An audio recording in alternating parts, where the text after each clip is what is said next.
Pasca penerangan sempurna Buddha Gautama. 7 minggu pasca penerangan sempurna.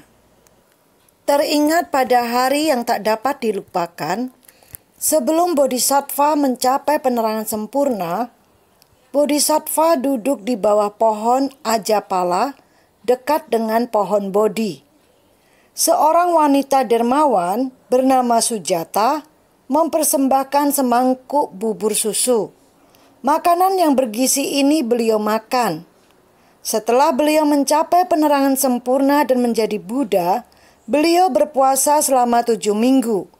Beliau melewatkan waktunya dalam ketenangan di bawah pohon Bodhi dan berada dalam perenungan yang mendalam. Minggu pertama. Sepanjang minggu pertama, Buddha duduk di bawah pohon Bodhi meresapi kebahagiaan kebebasan. Buddha sepenuhnya memahami hubungan sebab akibat yang saling bergantungan, atau disebut Paticca Samuppada, dengan urutan sebagai berikut.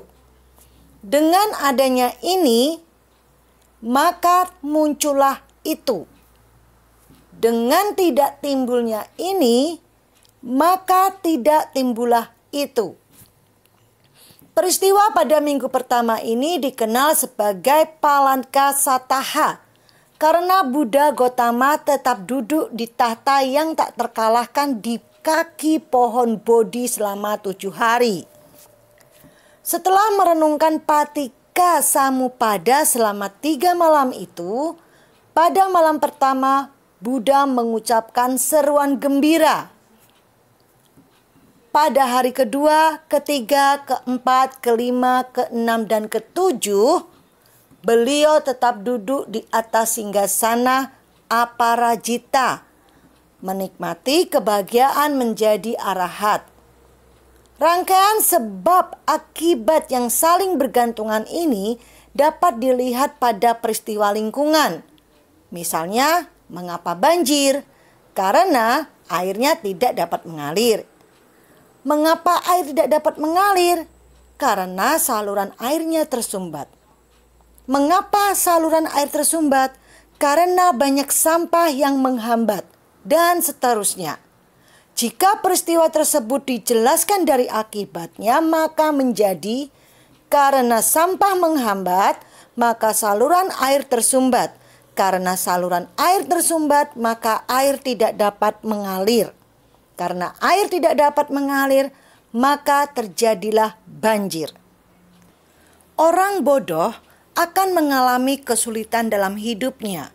Semakin banyak kebodohan yang dimiliki, maka semakin banyak pula kemungkinan mengalami kesulitan dan penderitaan dalam hidupnya. Misalnya, ketika kita tidak mengerti matematika, maka kita akan menderita ketika menghadapi soal matematika. Minggu kedua. Pada minggu kedua, Buddha mencapai penerangan sempurna.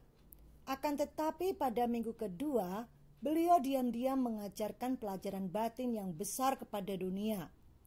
Sebagai tanda terima kasih yang sangat besar pada pohon Bodhi yang tidak bernyawa, yang menaunginya selama perjuangan untuk mencapai penerangan sempurna, beliau berdiri pada suatu jarak tertentu, menatap pohon tersebut dengan mata tidak bergerak selama 1 minggu penuh. Dari peristiwa ini, murid-murid beliau dan umat Buddha sampai sekarang menghargai pohon Bodhi, baik yang asli maupun pohon-pohon Bodhi turunannya. Minggu ini dikenal sebagai Animisa Sataha, dan tempat Buddha Gautama berdiri disebut Cetya Animisa.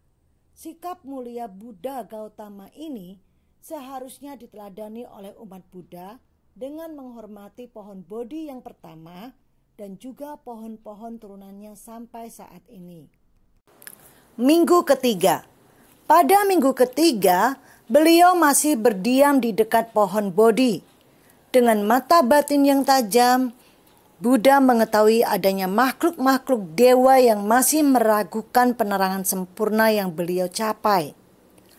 Untuk menghilangkan keraguan-keraguan tersebut, kemudian Buddha dengan kekuatan pikirannya beliau menciptakan jembatan permata. Beliau selama seminggu berjalan bolak-balik di atas jembatan permata yang beliau ciptakan itu. Melihat hal itu, para dewa mempercayai dan mengagumi pencapaian penerangan sempurna yang beliau capai. Minggu ketiga ini dikenal sebagai Cangkama Sataha. Minggu keempat. Pada minggu keempat, Buddha berdiam di kamar permata yang beliau ciptakan selama seminggu. Beliau merenungkan kesulitan-kesulitan manusia mempelajari dan menyelami ajaran yang lebih tinggi. Di sana, beliau merenungkan Abhidhamma, yaitu kumpulan ajaran khusus. Ketika beliau menyelidiki keenam risalah pertama, tubuhnya tidak memancarkan cahaya. Namun ketika beliau sampai pada perenungan Patana, kemahatawannya akhirnya menunjukkan kilauan yang luar biasa. Kemahatawannya benar-benar tampak penuh melalui risalah agung tersebut. Demikianlah Buddha merenungkan dharma yang halus dan mendalami dari risalah agung Patana dengan cara yang tak terhingga jumlahnya.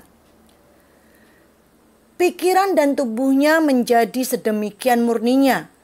Karena berpikir tentang ajaran yang lebih tinggi, pikiran dan batin beliau sangat suci, sehingga dari tubuh beliau memancar 6 sinar berwarna. Masing-masing warna tersebut memiliki sifat mulia Buddha Gautama.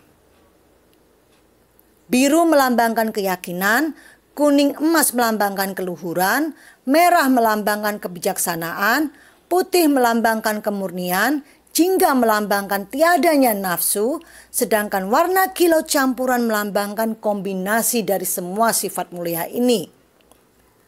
Minggu keempat yang diisi dengan perenungan terhadap Abhidhamma ini dikenal sebagai Ratanagara Sataha.